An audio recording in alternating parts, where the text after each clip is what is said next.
नमस्कार, मैं रिंकी बाजपेयी। आप देख रहे हैं बाराबंकी पोस्ट। दोस्तों, अगर अभी तक आपने हमारे चैनल को सब्सक्राइब नहीं किया तो सब्सक्राइब करें, लाइक करें और हाँ, सबसे ज़्यादा अच्छी बात यह है कि आप दोस्तों को शेयर करना ना भूलें। तो शुरुआत करते हैं। आज बात करेंगे सहारा इंडिया में कितने लोगों का पैसा पड़ा हुआ है, वो पैसा अभी आया या नहीं आया और आएगा भी नहीं आएगा। बहुत सारी तमाम चीज़ों पर आज हम बात करेंगे। दोस्तों, सहारा इंडिया में बहुत सारे लोगों का पैसा फंसा पड़ा हुआ है। सहारा इंडिया ने बहुत सारे लोगों को बेघर कर दिया। कुछ लोगों ने अपने बुढ़ापे की कमाई के लिए पैसा रखा था कि जब हम बूढ़े हो जाएंगे उसके बाद हमारा ये जो पैसा है, ये जो पैसा मिलेगा हमारे बुढ़ापे में काम आएगा। कुछ लोगों ने अपने बच्चों की शादी के लिए पैसा रखा था कि अपने बच्चों की बेटे और बेटियों की शादी करेंगे, लेकिन अफसोस वो पैसा सहारा इंडिया के पास चला गया और नहीं मिला। पहले सुनने में आया था कि सरकार बनने के पहले ये सारा पैसा जितने भी सहारा इंडिया के होल्डर हैं उनके खाते में आ जाएगा, लेकिन नहीं आया। बस सिर्फ अफसोस, अफसोस और अफसोस। बात करेंगे सहारा इंडिया की। सहारा इंडिया किसी ज़माने में बहुत नामी कंपनी मानी जाती थी, लगातार सबसे ऊपर थी। सहारा इंडिया परिवार की स्थापना सुब्रत रॉय सहारा ने 1978 में की थी। 2004 में सहारा समूह को टाइम पत्रिका ने भारतीय रेलवे के बाद भारत में दूसरा सबसे बड़ा नियोक्ता करार दिया था। समूह पूरे भारत में 5000 से अधिक प्रतिष्ठानों का संचालन करता है, जिसमें सहारा इंडिया के अंतर्गत कर्मचारियों की संख्या लगभग 12 लाख क्षेत्र और कार्यालय दोनों की थी। Sahara India life insurance company limited को 6 फरवरी 2004 को बीमा नियामक IRDAI द्वारा लाइसेंस प्रदान किया गया और इस अनुमोदन के साथ Sahara India life insurance company limited भारतीय जीवन बीमा बाजार में प्रवेश करने वाली 100% पूरी तरीके से शुद्ध रूप से भारतीय कंपनी थी। बिना किसी विदेशी सहयोग के, इसमें किसी विदेशी संस्था का सहयोग नहीं था। कह सकते हैं कि 100% ये भारतीय थी।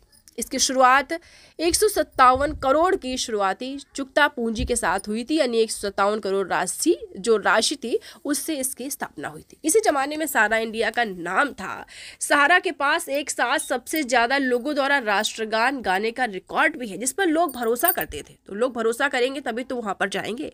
कंपनी के 1,21,653 कर्मचारियों ने 6 मई 2013 को लखनऊ में भारत का राष्ट्रगान गाया। सहारा इंडिया परिवार की सहारा क्यू शॉप ने गिनीज वर्ल्ड रिकॉर्ड्स में अपना नाम भी दर्ज कराया। इसने 1 अप्रैल 2013 को एक साथ भारत के 10 राज्यों में रिकॉर्ड 315 आउटलेट भी खोले हैं। किसी जमाने में सहारा इंडिया परिवार का नाम था।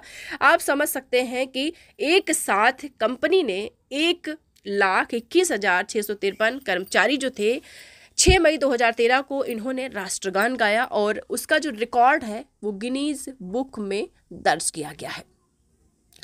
भारत में भूखमरी और कुपोषण को मिटाने की भी दिशा में इसने काम किया है। सहारा इंडिया परिवार के मुंबई स्थित होटल सारा स्टार ने वंचित समुदायों को भोजन उपलब्ध कराने के लिए फीडिंग इंडिया के साथ हाथ भी मिलाया है। सहारा इंडिया परिवार की सामाजिक विकास इकाई सहारा वेलफेयर फाउंडेशन सामाजिक कल्याण परियोजनाएं चलाती है। कंपनी ने कारगिल युद्ध में मारे गए भारतीय सैनिकों के परिवारों को 50 करोड़ की प्रतिबद्धता के साथ सहायता भी प्रदान की। ऐसा नहीं है कि सहारा ने केवल लोगों का पैसा लूटा, मतलब लोगों का पैसा जो था इंटरेस्ट के लिए लिया, ऐसा भी नहीं है, लेकिन इसने लोगों की मदद भी की है और इसने कारगिल युद्ध में जो हमारे सैनिक शहीद हो गए थे उनके लिए भी इसने मदद की। कंपनी का दावा है कि उसने उन परिवारों की सहायता की जिनके घर 2006 के गुजरात भूकंप तो आपको याद होगा कितना भयंकर भूकंप आया था, और अन्य कल्याणकारी गतिविधियों में भारतीय गांव में जल शोधन प्रणाली और शिक्षा संसाधन प्रणाली इसमें शामिल है।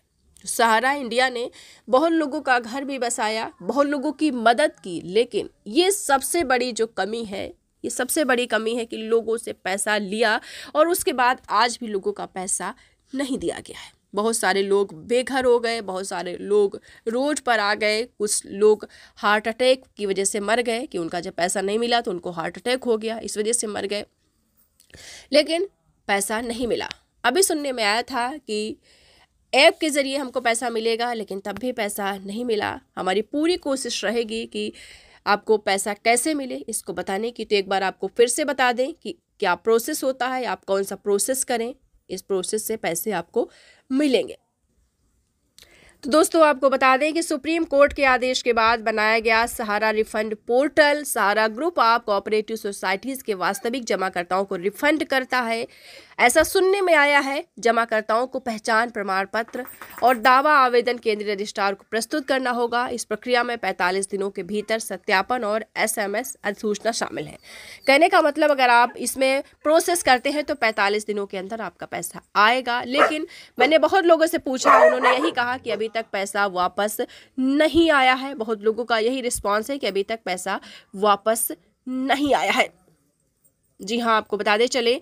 और अभी जो सुनने में आया है कि अब 2-3 महीने के अंदर इन लोगों का पैसा फिर से वापस आने की संभावना बताई जा रही है। खैर, जो भी नई अपडेट होगी वो आपको फिर से बताएंगे, आपके साथ फिर से शेयर करेंगे। हमारी कोशिश रहेगी कि आपको सारी जानकारी दें जो आपके लिए लाभकारी है।